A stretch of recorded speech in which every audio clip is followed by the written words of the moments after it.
One Buldhana मिशनचे संकल्पक तथा बुलढाणा लोकसभा मतदारसंघाचे अपक्ष उमेदवार संदीप शेळके यांच्या प्रचाराला संपूर्ण जिल्हाभरात जोरदार प्रतिसाद मिळत आहे। जिल्ह्यातील संतनगरी शेगाव येथे रोड शो करून प्रचाराचा शुभारंभ केल्यानंतर संदीप शेळके आता जळगाव जामोद तालुक्याच्या प्रचार दौऱ्यावर आहेत। 12 एप्रिलला जळगाव जामोद तालुक्यातील आसलगाव, पिंपळगाव काळे, खांडवी, सुनगाव, वडशिंगी, जळगाव शहर येथे संदीप शेळके यांच्या रोड शोला नागरिकांचा दमदार प्रतिसाद मिळालाय। मी तुमच्याकडे विजन घेऊन आलोय, त्यामुळे परिवर्तनाचे भागीदार व्हा, असे आवाहन यावेळी संदीप शेळके यांनी नागरिकांना केले। संदीप शेळके अपक्ष निवडणुकीच्या रिंगणात उतरले आहेत।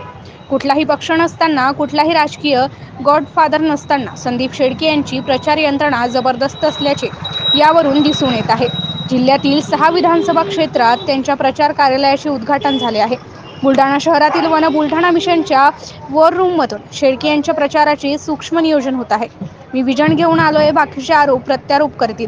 हल्ली सामान्य मतदारांचा राजकारणावरचा विश्वास उडत चाललाय। राजकीय पक्ष एकमेकांचे लक्तरे ओढण्यात व्यस्त आहेत। सकाळी एका पक्षात असलेला पुढारी संध्याकाळी कोणत्या पक्षात जाईल याचा नेम नाही।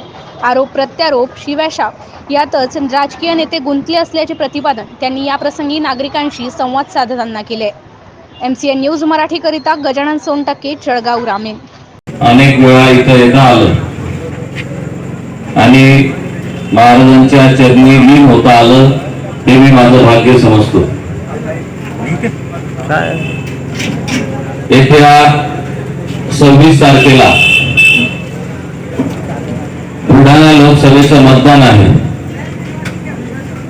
या निवडणुकीमध्ये कैसे शिवू आम्ही जातीन, रूप तुझे कैसे पाहू त्यात आम्ही लीन, पायरीसी हो दंग गाऊन अभंग, वाळवंटी गाऊ आम्ही वाळवंटी नाचू, चंद्रभागेच्या पाण्याने अंग अंग नाव, विठ्ठलाचे नाम घेऊ होऊन निसंग। आता महान संत महान पुरुषांची भूमी आहे, परंतु एवढं असताना सुद्धा आमच्या जिल्ह्याला मागासलेलं म्हटलं जातं।